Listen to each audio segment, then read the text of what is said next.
Good morning all of you. आप सभी को हमारी संस्था कैरियर कैंपस में स्वागत है। पॉलिटी सेशन में आज हम पढ़ने वाले हैं फंडामेंटल ड्यूटीज यानी मौलिक कर्तव्य।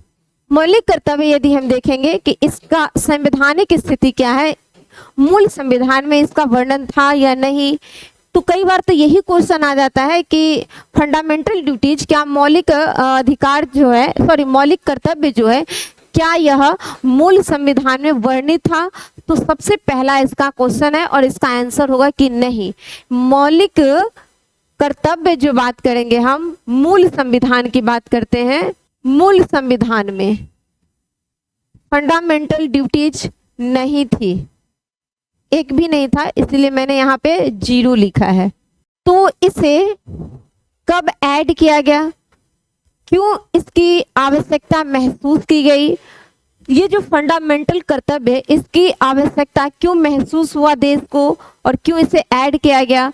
तो ये बात उस समय की है जब भारत में आंतरिक अशांति के द्वारा हवाला दे करके भारत के अंदर आपातकाल लागू किया गया था और उस समय यह महसूस किया गया कि जिस तरह से भारत के नागरिकों के लिए मौलिक अधिकार है, उसी तरह से यहाँ के नागरिकों के लिए कुछ कर्तव्य भी होने चाहिए।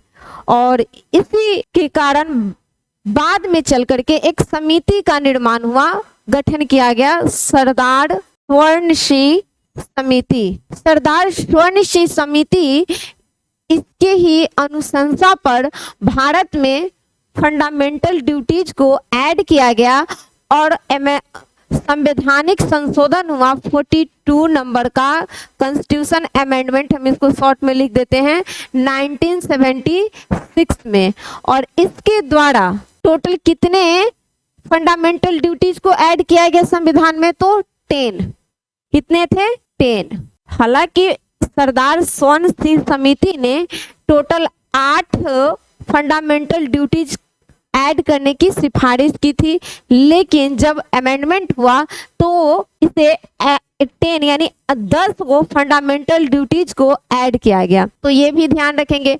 और एक और बाद में चल करके, इसको यहाँ पर ऐसे नहीं, एक और ऐड किया गया 86 नंबर के कॉन्स्टिट्यूशन अमेंडमेंट के द्वारा 2002 में। और इसमें एक और फंडामेंटल ड्यूटीज को ऐड करके टोटल अगर देखेंगे प्रेजेंट टाइम में कितना फंडामेंटल ड्यूटीज है, तो टोटल 11। तो ये मौलिक कर्तव्यों के बारे में हमने बताया कि किस तरह से इसका प्रावधान हुआ, कैसे ऐड किया गया। और एक और बात आती है कि मौलिक कर्तव्य भारत के संविधान में किस देश से प्रेरित होने के बाद यहाँ पर ऐड किया गया। तो ये भी क्वेश्चन आ जाता है कि किस देश से लाया गया है, किस देश के संविधान से यह प्रेरित है। तो हम ये ध्यान रखेंगे, प्रेरित ये रसिया, अभी वर्तमान में तो रूस हो गया, सोवियत संघ इसका पहले, सोवियत संघ, इससे पहले सोवियत संघ के नाम से जानते थे, अब रूस हो गया। 1991 में जब सोवियत संघ का विघटन हुआ तो उसके बाद से ये रूस। तो ये सारा प्रावधान है और इन्हीं प्रावधानों के द्वारा भारतीय संविधान में फंडामेंटल ड्यूटीज को ऐड किया गया। और क्यों ऐड किया गया ये आप समझ चुके हैं। अब हम उन सारी बारीकियों को समझेंगे कि इस फंडामेंटल ड्यूटीज में हमारा, आपका और देश के समस्त नागरिकों का क्या कर्तव्य है, क्या कर्तव्य संविधान बता रहा है कि किस सारे चीज़ों का पालन करना चाहिए। तो इनके सारे एक एक शब्दों के पीछे क्या भावनाएं थी उसको भी हम आज समझेंगे। अगर हम यहाँ देखते हैं, सबसे पहले तो ये कह रहा है भारत के प्रत्येक नागरिकों का यह कर्तव्य होगा। ये भारत के नागरिकों के लिए है, ये भी बात समझना होगा। ये विदेशियों पर लागू नहीं होगा, यानी कि ये केवल किनके लिए है, भारतीय नागरिकों के लिए, भारतीय नागरिकों के लिए। और इससे एक दो और क्वेश्चन ये आता है कि क्या इन सारे प्रावधानों को लागू अगर नहीं कोई करता है, या फिर हम कह सकते हैं अपने इनमें जो भी प्रावधान दिए गए हैं इन सारे कर्तव्यों का पालन हम नहीं करते हैं, तो क्या इसके लिए हम पे कोई कानूनी कार्रवाई हो सकती है। तो क्या न्यायालय में जा सकते हैं? क्योंकि जिस तरह से, क्योंकि भाग 4 में डीपीएसपी के बारे में चर्चा है, राज्य के नीति निर्देशक तत्व। तो ये जो राज्य के नीति निर्देशक तत्व है, यह भी न्यायालय में परिवर्तनीय नहीं है। तो इसी के द्वारा यहाँ पर भी इसीलिए मौलिक कर्तव्यों को ऐड किया गया, क्योंकि यह भी न्यायालय में परिवर्तनीय नहीं है, इसके लिए भी हम न्यायालय नहीं जा सकते हैं। तो ये भी एक क्वेश्चन एराइज किया जाता है, तो हम लिख सकते हैं न्यायालय में परिवर्तनीय नहीं है। अब हम इसको आराम से बारीकी को समझ सकते हैं, इनके पीछे भावनाओं को, क्योंकि इसको तो ऐसे हम इसलिए पढ़ें ताकि मेरा जो एग्जाम्स है, क्योंकि उसी पॉइंट ऑफ व्यू से हम पढ़ेंगे, क्योंकि एग्जाम में हम इनसे जब भी कोई क्वेश्चन आए तो हम उसे आसानी से डील कर सकें। और इसके अलावा भी हम जितने भी देश के नागरिक हैं उन्हें भी यह जानना जरूरी हो जाता है कि हमारे कर्तव्य आखिर क्या है देश के प्रति। तो इन सारे चीजों को जान करके आज हम समझेंगे। पहला मौलिक कर्तव्य क्या कह रहा है उसको पढ़ते हैं। पहला कह रहा है संविधान का पालन करें और उसके आदर्शों, संस्थाओं, राष्ट्र ध्वज और राष्ट्रगान का आदर करें। सबसे पहली बात तो ये है कि भारत में सर्वोपरि सर्वोसर्वा क्या है, तो भारत का संविधान। संविधान से ऊपर कुछ नहीं है, क्योंकि भारत में जितने भी प्रावधान, नियम, कानून जो भी कह सकते हैं, सारे चीज संविधान से ही प्रेरित है। आर्टिकल्स हो या भाग के जो भी, इन्हीं से प्रेरित है। तो इसीलिए भारत में ये पहला हमारा ये कर्तव्य होगा कि हम भारत का जो संविधान है उसका पालन करें। और इसके साथ ही क्या कह रहा है कि इनके आदर्शों, इनके जो आदर्श है, संविधान का जो आदर्श है उसका, संस्थाओं का, जो भारत के संवैधानिक संस्थाएं हैं उसका भी हम आदर करें। साथ ही साथ राष्ट्रीय ध्वज जो हमारा तिरंगा है उसका हम आदर करें और राष्ट्रगान का भी आदर करें। तो पहला जो हमारा ड्यूटी है, हमारी ड्यूटी है वो यही है कि संविधान का पालन करना है। संवैधानिक जितनी भी संस्थाएं हैं उसका भी हम सम्मान करें, राष्ट्र ध्वज का सम्मान करें, राष्ट्रगान का सम्मान करें। यह हमारा देश के नागरिक होने के लिए एक बहुत ही बड़ा कह सकते हैं कि ये कर्तव्य है। और मुझे लगता नहीं है कि इन कर्तव्यों का पालन किसी को ना करने के लिए मतलब बहुत खुशी मिलता हो, ऐसा कुछ नहीं है। ये कर्तव्य तो हमारे देश के आदर्श को प्रतिबिंबित करेगा, क्योंकि जब तक हम अपनी ड्यूटीज को अच्छे से नहीं कर पाएंगे तब तक भारत जो अपना स्वप्न देखा है, या जब भारत स्वतंत्र हुआ था, अगर हम देखें, क्योंकि भारत 1947 में क्या हुआ था, स्वतंत्र हो गया। उसके बाद से लगभग अभी ये 2025 है, यानी 2025 चल रहा है। इतने साल हो गए लेकिन फिर भी भारत अब तक स्वतंत्रता के इतने दिनों के बाद भी भारत अभी तक विकसित राष्ट्र नहीं बन पाया।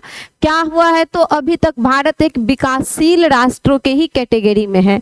तो जब भारत विकसित राष्ट्र बनने की दिशा में जा रहा है तो हम सभी का यह कर्तव्य होगा कि हम अपने अपने ड्यूटीज का पालन करें, अपने कर्तव्यों को समझें और उसे अच्छे से उसका निर्वहन करें, ताकि भारत एक विकसित राष्ट्र बन सके। क्योंकि आप सभी जानते हैं कि 1945 में जापान जो था एकदम बुरी स्थिति में, जापान एकदम बुरा स्थिति में उस समय था। 45 में परमाणु बम उस पे गिराया गया था, जिसके कारण और उसका जो स्थिति था वो काफ़ी ज़्यादा दयनीय था। लेकिन उसके बावजूद भी वर्तमान टाइम में जापान एक विकसित राष्ट्र के कैटेगरी में है, लेकिन बस ज़्यादा डिफरेंट नहीं है, मात्र 2 ईयर, और भारत अभी भी एक विकसित राष्ट्र में है। तो ये भी एक आता है, क्योंकि केवल सरकार अपनी रणनीति और सरकार का जो अपना ड्यूटी है, केवल उसके द्वारा ही भारत विकसित राष्ट्र नहीं बन सकता है। हमें और भारत के समस्त नागरिकों को भी अपना कर्तव्य समझ करके, अपने कर्तव्यों का पालन करके ही हम जो लक्ष्य लेकर के चले, जो संविधान निर्माताओं ने जो स्वप्न देखा था जैसा भारत राष्ट्र निर्माण का, वह स्वप्न पूरा हो सकता है। तो ये पहला ये है संविधान का निर्माण, संविधान का पालन करना। उसके बाद नेक्स्ट दूसरा जो हम देख रहे हैं कि हमारा कर्तव्य क्या है, तो इसमें दूसरा कह रहा है स्वतंत्रता के लिए हमारे राष्ट्रीय आंदोलन को प्रेरित करने वाले उच्च आदर्शों को हृदय में संजोए रखें और उसका पालन करें। देखिए इसको क्रम से कितना अच्छा ढंग से इसको सजाया गया है, अगर हम क्रम से भी देखें ना तो अच्छे ढंग से हमें याद हो सकता है। पहला तो कह रहा है कि संविधान का पालन करें, तो एकदम बिल्कुल राइट है। और उनसे जुड़े जितने भी हमारी संस्थाएं हैं संवैधानिक और झंडा तिरंगा ये सारे चीजों का भी पालन करने के लिए बात कर रहा है, उनका सम्मान करने की बात किया जा रहा है। उसके बाद दूसरा देखिए जस्ट ये संविधान जो बना था और ये जो सारी आदर्श की बातें हम कह रहे हैं, ये सारे आदर्श कहाँ से प्रेरित है, तो भारत के स्वतंत्रता आंदोलन से। तो यहाँ पर दूसरा जो कह रहा है हमारा फंडामेंटल ड्यूटीज कि स्वतंत्रता के लिए हमारे राष्ट्रीय आंदोलन को प्रेरित करने वाले उन सभी आदर्श विचारों को अपने हृदय में संजोएं और उसका भी हम पालन करें। तो ये नेक्स्ट हो गया। तीसरा कह रहा है भारत की प्रभुता, एकता, अखंडता की रक्षा करें और उसे अक्षुण्ण बनाए रखें। ये वाला जो 3 टर्म है, शब्द है, ये आपको प्रियम्बल में भी देखने को मिला। भारत की संप्रभुता, एकता और अखंडता की रक्षा करने की बात करता है। तो ये हमारा कर्तव्य है कि हम देखिए बाहरी तो ठीक है, आंतरिक देश के अंदर में भी कई सारे ऐसे उपद्रवी तत्व देखने को मिल सकता है, मिलता ही है, जो भारत की एकता पर एक कह सकते हैं कि उनके एकता को खंडित करने का प्रयास करता है। तो ये भी हमारा कर्तव्य है, हमें हमारा जो देश है भारत और इसके जितने भी नागरिक हैं उनका यह नैतिक दायित्व बनता है कि अपने देश को, राष्ट्र की एकता को बनाए रखे और भारत की जो संप्रभुता है उसको भी बनाए रखे। तो तीसरा ये आ जाता है कि भारत की एकता, अखंडता, संप्रभुता को बनाए रखने का प्रयास करना, उसे अक्षुण्ण बनाए रखना। फोर्थ क्या कह रहा है फंडामेंटल ड्यूटीज, देश की रक्षा करें और आवाहन किए जाने पर राष्ट्र की सेवा करें। कितना अच्छा बात है। इतना सारा प्रावधान के बाद ये कह रहा है कि आप अपनी देश का रक्षा करें और जब कभी भी ऐसा परिस्थिति आ जाता है, कुछ किसी प्रकार के आक्रमण की स्थिति यदि होती है या कभी भी किसी प्रकार का ऐसे उपद्रवी चीज देखने को आ सकता है, देश पर संकट आ सकता है, तो जब राष्ट्र की सेवा के लिए आपको बुलाया जाएगा तो आप तत्परता के साथ आगे बढ़े। इसका पीछे जो निहित भावना है ये यही है कि जब कभी भी देश पे खतरा आए तो हम सभी एकजुट होकर के इसके लिए आगे आए। जब देश आह्वान करे तो आगे बढ़ करके देश की रक्षा करें। तो ये हो गया आह्वान किए जाने पर राष्ट्र की सेवा करना। ये नहीं कि देखिए हम सभी मौलिक अधिकार में देखे हैं कि बच्चों के लिए ऐसा प्रावधान किया गया है कि छोटे बच्चों को कारखानों में जो खतरनाक कार्य उस सब कार्य को नहीं करवाना, लेकिन कभी कभी ऐसा परिस्थिति आ जाएगा तो उन सबको, बच्चे हो या महिलाएं, उसे भी देश की सेवा के लिए आगे बढ़ना होगा। तो यहाँ पर ये बात कहा जा रहा है देश की रक्षा करें और जब कभी भी आह्वान हो, देश को जरूरत हो तो आप राष्ट्र की सेवा में उपस्थित हो। पांचवा क्या कह रहा है, क्रम से अगर हम देखें 5 पढ़ लेते हैं। भारत के सभी लोगों में समरसता, समान भ्रातृत्व की भावना का निर्माण करें, जो धर्म, भाषा, प्रदेश, वर्ग पर आधारित सभी भेदभाव से परे हो। ऐसी प्रथाओं का त्याग करें जो स्त्रियों के सम्मान के विरुद्ध हो। ये कितना, ये 5वां है, इसमें कई सारी भावनाओं का समावेश है। सबसे पहला कहा रहा है कि लोगों में समरसता, समान भ्रातृत्व की भावना का निर्माण करें, यानी कि एक दूसरे के प्रति किसी भी प्रकार का जो वैमनस्य देखने को मिलता है वह समाप्त हो। एक दूसरे के लिए भ्रातृत्व का प्रेम हो। देश में जो जाति के नाम पर, धर्म के नाम पर जो अलगाव देखने को मिलता है वह समाप्त हो। ये कह रहा है कि धर्म, भाषा और प्रदेश, जैसे कि आप कुछ दिन पहले ही सुने होंगे कि बिहारियों को महाराष्ट्र में वहां पर उनके साथ कई प्रकार के व्यवहार ऐसे किए जा रहे थे जो अशोभनीय हैं, उसे वहां से खदेड़ा जा रहा था। तो उनके साथ जो भेदभाव हो रहा है वह क्षेत्र विशेष के आधार पर हो रहा है वहां पे। तो ये हमारा मौलिक कर्तव्य यही कह रहा है कि हमें किसी भी प्रकार का भेदभाव को, जो भी भेदभाव है धर्म के आधार पर, भाषा के आधार पर, वर्ग के आधार पर, उन सभी प्रकार के भेदभावों को समाप्त करना चाहिए, उसे बढ़ावा नहीं देना चाहिए, किसी भी प्रकार के भेदभाव को बढ़ावा नहीं दे, उसे समाप्त करें और ऐसी प्रथाओं का भी त्याग करें जो महिलाओं के सम्मान के विरुद्ध हो। जैसे आप देख सकते हैं कि भारतीय समाज में बाल विवाह काफी ज्यादा प्रचलित था, वो भी एक महिलाओं के सम्मान के लिए सही नहीं था। साथ ही साथ जो सती प्रथा था, विधवा विवाह की जो प्रथा नहीं थी, वह भी जो विधवा हो जाने के बाद उनका विवाह नहीं हो सकता था, उन्हें समाज के मूल्य धारा से कट करके एक अलग तरह से जीवन व्यतीत करना होता था। तो ये सारी जो कुप्रथाएं हैं, उन सारी प्रथाओं के लिए भी कहा जा रहा है जो महिलाओं को सम्मान के विरुद्ध है, उन सारी प्रथाओं का त्याग करना, यह पांचवा हमारा कर्तव्य बता रहा है, फंडामेंटल ड्यूटीज। तो ये पांचों को हम एक बार क्रम से देख लेते हैं। पहला कह रहा है संविधान का पालन, दूसरा कह रहा है कि स्वतंत्रता आंदोलन के समय जो आदर्श थे उसे हम अपने हृदय में संजो कर रखें, उनके आदर्शों को। उसके बाद तीसरा कह रहा है कि भारत की जो संप्रभुता है, एकता है, अखंडता है, उसको हम अक्षुण्य रखें, बना करके रखें। चौथा कह रहा है कि जब कभी भी देश को जरूरत हो और आह्वान किया जाए तो आप देश की सेवा के लिए उपस्थित हो जाएं।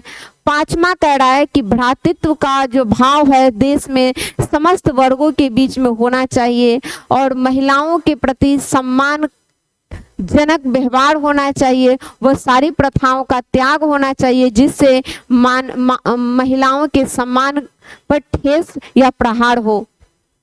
तो ये पांचवा रहा। अब नेक्स्ट कह रहा है छठा, क्या कह रहा है? छठा को अगर हम देखेंगे 6 नंबर का फंडामेंटल ड्यूटीज क्या है? हमारी सामाजिक संस्कृति, सामसिक नहीं है यहाँ पर, सामाजिक होनी चाहिए, सामसिक या सामाजिक संस्कृति गौरवशाली परंपरा का महत्व समझे और उसका परिरक्षण करे। देखिए भारत का जो समाज और सामाजिक संस्कृति है ये काफी पुरानी है और ये बहुत ही अनोखा भी है। ऐसा सांस्कृतिक जो व्यवस्था भारतीय समाज की है वो बहुत ही ना के बराबर आपको विश्व के अन्य देशों में देखने को मिलेगा। तो वही बात यहाँ पर हमारा मौलिक कर्तव्यों में, ड्यूटी में ये कहा जा रहा है कि हमारी जो सभ्यता संस्कृति है उसका हम क्या करें? उसका संरक्षण करें, परिरक्षण करें, उसके महत्व को समझे, उसको आगे बढ़ाएं, अपनी सभ्यता संस्कृति को आगे बढ़ाएं, उसका संरक्षण करें, उसे संजो करके रखें, पीढ़ी दर पीढ़ी इसका हम क्या करें? आगे अग्रसर करते रहें। तो ये 6 नंबर का कह रहा है सामाजिक सभ्यता संस्कृति को संजोने की बात। 7 नंबर का कह रहा है प्राकृतिक पर्यावरण की, जिसके अंतर्गत वन, झील, प्राकृतिक पर्यावरण के अंतर्गत वनों का, झीलों का, नदी का और वन्य जीवों की रक्षा करे और उसका संवर्धन करे तथा प्राणी मात्र के प्रति दया भाव रखें। कितना सुंदर ये टर्म कह रहा है हमारा फंडामेंटल ड्यूटीज।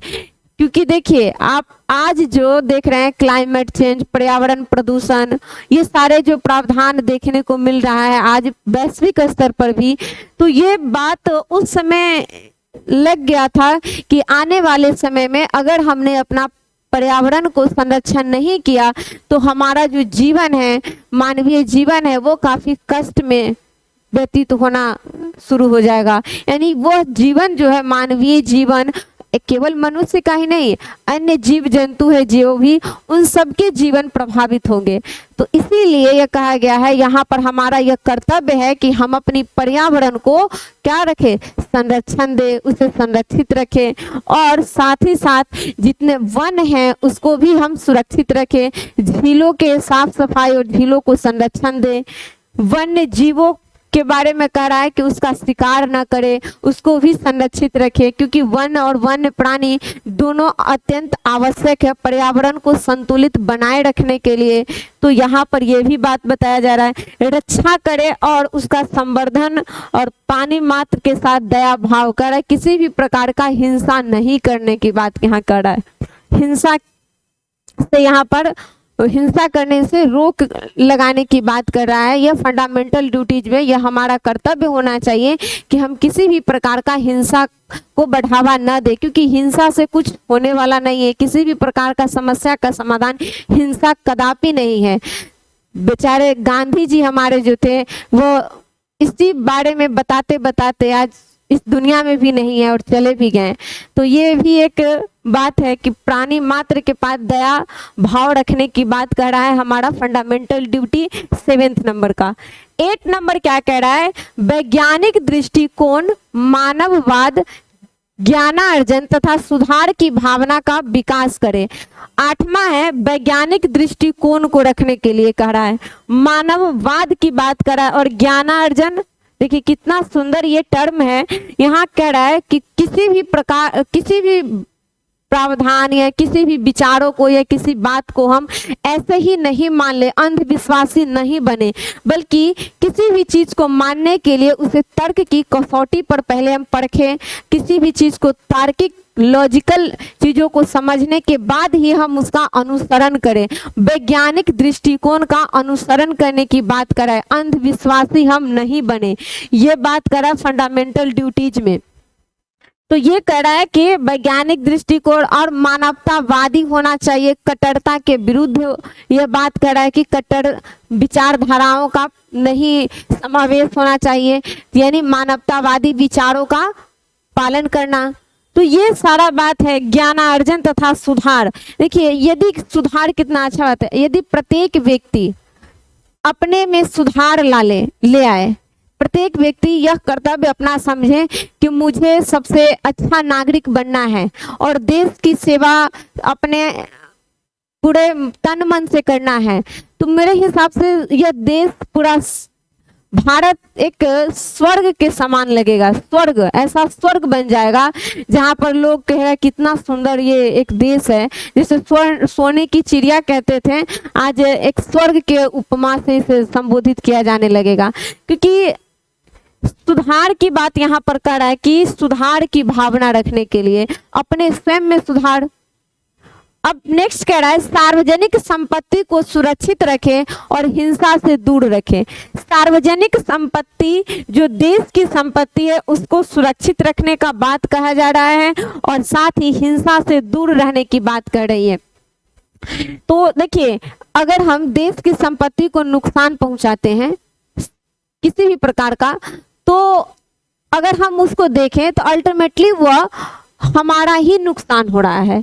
क्योंकि देश में जो भी देश की संपत्ति है, सार्वजनिक संपत्ति है, राष्ट्र की जो भी धरोहर संपत्ति है, जो भी वह अल्टीमेटली कैसे बना, तो देश के नागरिकों के जनताओं के टैक्स से जो सरकार के पास जाती है, उसी टैक्स के पैसा से सरकार किसी भी प्रकार के कार्य नीति या फिर कोई भी समान, अगर हम कह सकते हैं किसी भी प्रकार के संपत्ति का निर्माण करता है। तो अगर हम उसको नष्ट करते हैं तो उससे क्या होगा कि अल्टीमेटली वह भारतीय जो नागरिक है उसको ही नुकसान होगा। तो इसीलिए यहाँ भी कह रहा है कि सार्वजनिक संपत्ति को सुरक्षित रखे और हिंसा से दूर रहे। 9 नंबर का 10 कह रहा है कि व्यक्तिगत और 10 नंबर का कह रहा है कि व्यक्तिगत और सामूहिक गतिविधियों के सभी क्षेत्रों में उत्कर्ष की ओर बढ़ते का सतत प्रयास करे, जिससे राष्ट्र निरंतर बढ़ते हुए प्रयत्न और उपलब्धि की नई ऊंचाइयों को छुए। यानी व्यक्तिगत रूप से भी और सामूहिक रूप से भी हमें ऐसे कार्यों को आगे बढ़ाना चाहिए जिससे देश निरंतर विकसित राष्ट्र या निरंतर विकास की ओर अग्रसर हो। तो ये 10 नंबर का बात कर रहा है कि सामूहिक रूप से भी और व्यक्तिगत स्तर पर भी हमें ऐसे ही प्रयास करना चाहिए जिससे राष्ट्र हमेशा नई नई बुलंदियों को छू सके। नेक्स्ट 11 नंबर का जो कह रहा है प्रावधान, यदि माता पिता या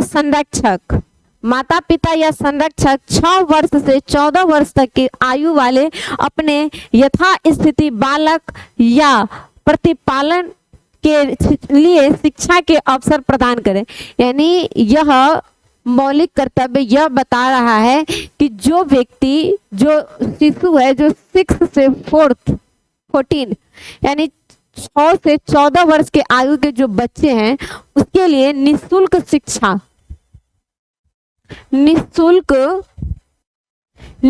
शिक्षा का जो प्रावधान किया गया है, यह प्रावधान देखिए इस सभी जानते हैं कि इसको आर्टिकल्स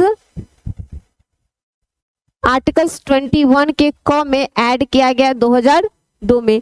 उसके बाद यह तो हो गया कि अब इस उम्र के जो भी बच्चे हैं उसको अपना ड्यूटी कैसे पता होगा, कैसे उसको अपना कर्तव्य भी पता होगा कि मुझे क्या करना है क्या नहीं करना है। तो इसीलिए यहाँ पर उसका क्या अधिकार है वो भी उसको नहीं पता है, तो वो अपने अधिकारों को नहीं समझ सकता क्योंकि इसको तो मौलिक अधिकार में ऐड किया गया है। लेकिन जो इस आयु के बच्चे हैं उनको अपना अधिकार पता ही नहीं है, इसीलिए इसको मौलिक कर्तव्य में ऐड किया गया कि जो भी बच्चे के माता पिता हैं या उसके पालन करने वाले व्यक्ति हो, वह उनका यह कर्तव्य होगा कि इस उम्र के जितने भी बच्चे हैं उनको शिक्षा दिलाएं। तो ये इसमें ऐड किया गया यहाँ पे, इसी को ना 86 नंबर के अमेंडमेंट द्वारा ऐड किया गया, हमने यहाँ पर आपको बताया है। तो ये वाला, तो ये आपका सब लगभग फंडामेंटल ड्यूटीज है जितने हैं, टोटल 10 हैं। हमने 5 को वहां से रिकॉल कर दिया था, 5 और रिकॉल कर देते हैं नेक्स्ट याद रहने के लिए है, क्योंकि इस सबको याद रखना भी एग्जाम के पॉइंट ऑफ व्यू से, क्योंकि यहाँ से कभी कभी क्वेश्चन डायरेक्ट भी पूछ लिया जाता है। और ये तो खास तौर पर ये 11 नंबर वाला से तो क्वेश्चन कई बार आया हुआ है, फंडामेंटल ड्यूटीज कितने हैं ये क्वेश्चन पूछ लिया जाता है। साथ ही साथ एक ये आता है पर्यावरण और प्राकृतिक संरक्षण के संबंध में, और इसके अलावा एक आता है सार्वजनिक संपत्ति की सुरक्षा को लेकर के। कई बार क्वेश्चन आपको अगर प्रीवियस ईयर क्वेश्चन आप अगर देखते हैं किसी भी पीसीएस का भी या ऐसे वनडे एग्जाम्स में भी, तो आपको देखने को मिलेगा। तो यहाँ पर प्राकृतिक पर्यावरण की सुरक्षा के बारे में जब बात करेगा तो यह मौलिक कर्तव्य के तहत भारत के नागरिकों के लिए भी यह बताया गया है। और ऐसा नहीं है कि यह राज्य के लिए नहीं है, राज्य के लिए भी है डीपीएसपी के तहत, लेकिन ये फंडामेंटल ड्यूटीज में भी ऐड किया गया है पर्यावरण संरक्षण को। अब हम एक बार रिकॉल इसको कर लेते हैं। 6 नंबर का क्या कह रहा है ड्यूटीज, तो 6 नंबर का ये ड्यूटी है कि भारतीय सभ्यता संस्कृति को संजोना, आगे बढ़ाना। 7 नंबर का कह रहा है कि प्राकृतिक पर्यावरण उसको संरक्षण देना और वन्य जीवों को भी संरक्षण देना। नेक्स्ट है वैज्ञानिक दृष्टिकोण। 8 कह रहा है कि वैज्ञानिक दृष्टिकोण को अपनाना, मानवतावादी दृष्टिकोण का पालन करना, उसका अनुसरण करना। 9 नंबर अब आता है। 9 कह रहा है कि सार्वजनिक संपत्ति को सुरक्षित रखने की बात कर रहा है कि यह हमारा कर्तव्य है कि हम अपने देश की सार्वजनिक संपत्ति को क्या करें, सुरक्षित रखें और हिंसा से दूर रहें। 10 नंबर का कह रहा है कि व्यक्तिगत रूप से और सामूहिक रूप से भी हमें ऐसा प्रयास करना चाहिए जिससे राष्ट्र निरंतर विकसित राष्ट्र की ओर जो बढ़ रहा है या विकास की ओर जो बढ़ रहा है उसमें वह निरंतरता बढ़ते रहे, उसकी निरंतरता रहे। उसके बाद नेक्स्ट है 11 नंबर का कह रहा है यह माता पिता का कर्तव्य है कि वह अपने बालक या बालिका जो 6 से 14 वर्ष के आयु के हैं उन्हें शिक्षा दिलाएं, प्रारंभिक शिक्षा दिलाएं। यह कर्तव्य माता पिता या जो भी उनका पालन पोषण करने वाले उनको यह उनका यह ड्यूटी है। तो ये सारा प्रावधान रहा, आप एक एक करके मुझे लग रहा अच्छे से आप इसको समझ चुके होंगे। लेकिन एक दो पॉइंट और आता है कि फंडामेंटल ड्यूटीज में अगर इसको हम देखें, ये आप जान गए कि भारतीय नागरिकों के लिए ही है, न्यायालय में परिवर्तनीय नहीं है। लेकिन फंडामेंटल ड्यूटीज के बारे में एक और बात आता है कि क्या संसदीय प्रणाली के द्वारा इस फंडामेंटल ड्यूटीज को लागू किया जा सकता है। तो हाँ, संसदीय प्रणाली के द्वारा यदि संसद चाहे तो इसे लागू कर सकता है, ये संसदीय प्रणाली द्वारा लागू हो सकता है। और एक दो पॉइंट आता है, ये सारा चीज तो बहुत अच्छा है, जितने भी मौलिक कर्तव्य इसमें ऐड करना था ऐड किया गया, बट इसके अलावा भी कुछ ऐसे मौलिक कर्तव्य है जो कि ऐड करना चाहिए था, उसको अभी तक ऐड नहीं किया गया है। वर्तमान टाइम की यह मांग है। एक पॉइंट ये आता है कि भारत एक लोकतांत्रिक देश है और यहाँ पे जो सरकार या जो कानून निर्माण करने की जो बात आती है, हमारे ऊपर जो शासन करता है, हम सभी देशवासी उनको चुन करके वहाँ भेजते हैं पार्लियामेंट में, फिर वहाँ से वो लोग अपना रणनीति बनाते हैं, नीतियाँ निर्माण करते हैं। तो ये क्या होता है कि अभी भी भारत में वोट, अगर हम बात करेंगे वोट का, तो ये वोट का प्रावधान मात्र 50 से 60% के अंदर में ही है। यह 100% होना चाहिए कि भारत के प्रत्येक नागरिक का यह कर्तव्य होना चाहिए कि वोट दे। एक और इसमें क्या ऐड किया जाना चाहिए, वर्तमान टाइम का मांग है, अभी ऐसा कुछ है नहीं, आप ऐसा, यह हम सभी की यह इच्छा है कि इसे भी फंडामेंटल ड्यूटीज में ऐड कर दिया जाना चाहिए। और एक क्या है, टैक्स के संबंध में जो सभी व्यक्ति हैं, जिस अपने संपत्ति का ब्यौरा है, वो हर व्यक्ति, देश के प्रत्येक नागरिक का यह कर्तव्य होना चाहिए कि वह अपने जितने भी उसके पास जो संपत्ति है उसका डाटा, उसका ब्यौरा वो सरकार को दे। तो ये भी है कि इसमें ऐड होना चाहिए, जिससे क्या होगा कि भारत में जो भी नीतियां हैं और सरकार जो भी रणनीति तय करती है उसमें और बेहतर ढंग से इसे लागू करने में सरकार को काफ़ी ज़्यादा मदद मिल सकता है, यदि हम सार्वजनिक संपत्ति को सार्वजनिक बोल रहे हैं जी, उनके पास, प्रत्येक नागरिक के पास जो अपनी संपत्ति है उसका ब्यौरा यदि वो सरकार को देता है तो सरकार को यह सहायता मिलेगा, सरकार में को यह काम करने में, रणनीति तय करने में, जिससे राष्ट्र निर्माण में यह एक बेहतर विकल्प भी कह सकते हैं या एक बेहतर योगदान दे सकता है। और लगभग मेरे हिसाब से ये आज का आपका ये जो पॉलिटी का सेशन है, फंडामेंटल ड्यूटीज का, ये पूरा क्लियर हो गया। और हम नेक्स्ट वीडियो में फिर से आपके साथ प्रेजेंट होंगे पॉलिटी के नेक्स्ट टॉपिक के साथ। और आपको मेरा क्लास कैसा लगता है आप कमेंट करके अवश्य बताएं और अपना ख्याल रखें। जय हिंद, जय भारत।